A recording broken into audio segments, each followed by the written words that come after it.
Alright, nakamute pala ako mga kabsat. Sorry, hindi ko pala nakamute pala. But anyway, kabsat, no? So, pag-usapan naman natin tong isang topic pa ni attorney. Umalma ang mga senador ng minorya kay Amy. Parang kaliwat kanang sampal sa mukha ang inabot niya. Diyos ko po. Sige nga.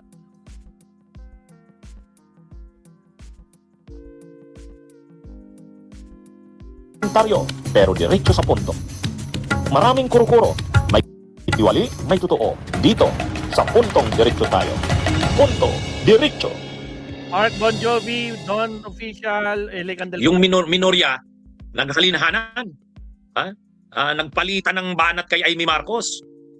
Talagang umalma ang mga senador ng minorya kay Amy.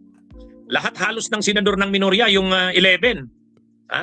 Yung 11 na senador, maliban lang yata kay Lito Lapid. Si Lito Lapid na nahimik na lang. Anyway, kahapon, talagang hindi mapatawad ng minorya yung mga ginawa ni Amy Marcos. Kasi ang akusasyon ni Amy Marcos, mga kabunyog, yung minorya daw, ibig sabihin sila Soto, sila Lacson, sila Risa Hontiveros, Kiko Pangilinan, Mig Subiri, Rapi Tulfo, Erwin Tulfo, Win Gatchalian. Yung mga nasa minorya daw ay mayroong conspiracy o pakikipagsabwatan sa Kamara, sa House of Representatives para palitan ang konstitusyon, ay para amindahan ang konstitusyon o mag-chacha, charter change. Alisin ang term limit, i-extend ang term ng mga presidente, ng vice-presidente, ng senador at saka ng mga kongresista. Wala munang eleksyon sa 2028, Noel. Kasi ayaw daw nila na matuloy ang eleksyon dahil mananalo si Sara. Parang ganun yung sa halip, tuloy na muna si PBBM na Pangulo, wala munang elections. Kaya yun ang sinasabi ni Amy, may sabwatan. Sa katunayan daw, nag-meeting daw, nagkita daw o umano si Tito Soto, nakipagkita sa Sol Air kila Speaker Buji D ng Kamara at nandun pa daw si Lacson. Pinag-usapan daw doon ang chacha. Kaya yun daw ay malinaw na may maniubra ang minorya. Gusto ng minorya maagaw uli sa kanila kay Cayetano ang pamumuno ng Senado. Kasi ang plano talaga ng administrasyon ng minorya, ibig sabihin nila Soto at Lacson, amyendahan ang konstitusyon para hindi magka-eleksyon. Noel. Yan yung ay siyempre galit na galit yung minorya. Hindi nila pinalampas yun. Naunang nagsalita si Mig Subiri. Pagkatapos sunod-sunod na si Tito Soto, si Ping Lacson, si Rapi Tulfo, si Erwin Tulfo, si Kiko Pangilinan, Risa Hontiveros. Lahat sila nagsalita.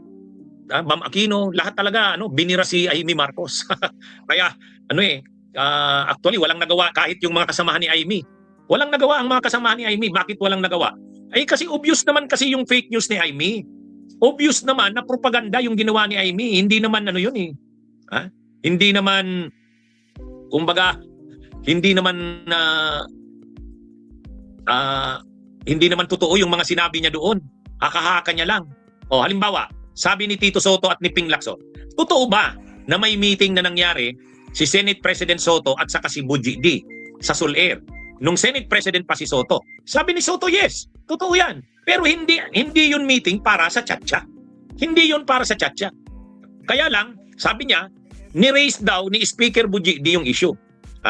Ano ba ang sentimento ng Senado tungkol sa chacha? Halimbawang gawin ang Senado na by region. Ibig sabihin, dadagdagan ang bilang ng mga senador by region na.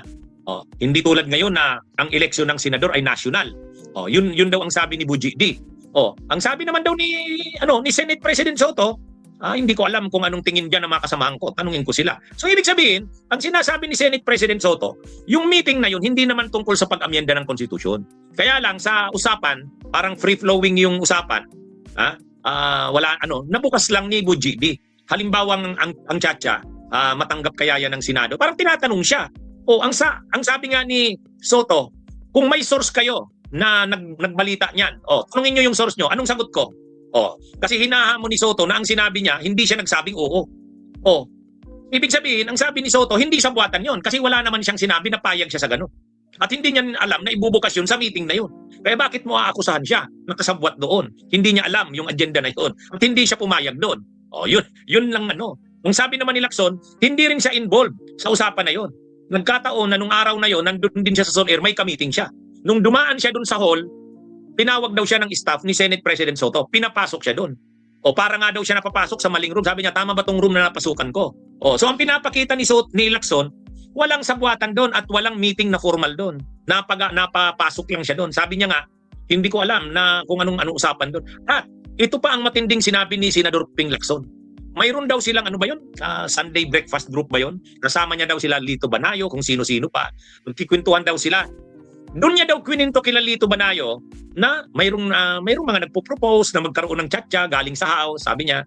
Pero wala naman na niya yan, hindi naman susulong yan kasi ayaw ng mga senador niyan. Yun daw yung sinabi ni Lito Banayo. Kasi si Lito Banayo yung sumulat ng article sa Manila Standard ba yun? Sabi ni Lito Banayo, may plano ng tsa-tsa.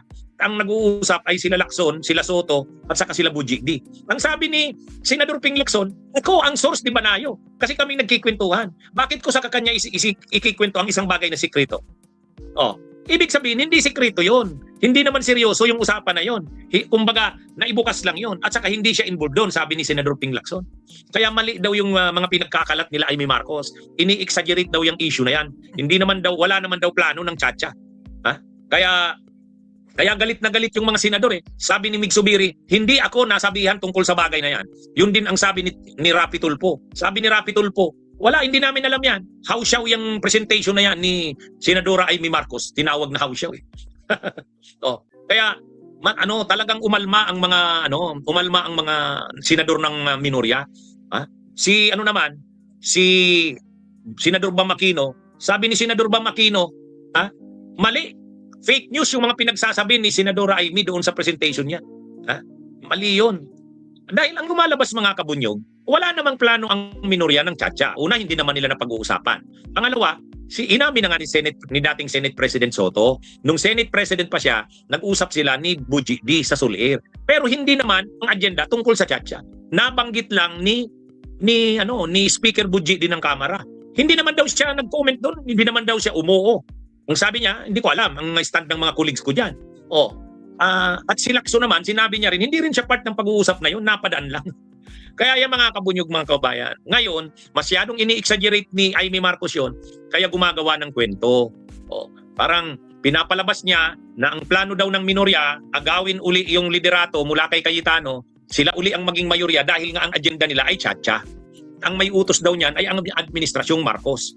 Kaya daw ngayon, gusto ng mga minorya, itong 11, ang gawin kay Cayetano kasi magpapalit ng liderato. Pag nagpalit ng liderato, tsa-tsa, yun daw ang totoong agenda. Doon nagalit ang minorya. Sabi ni Zubiri, bakit mo kami aakusahan yan? Lahat kami dito sa minorya, ayaw namin ng tsa-tsa. Matindi yung sabi ni Zubiri.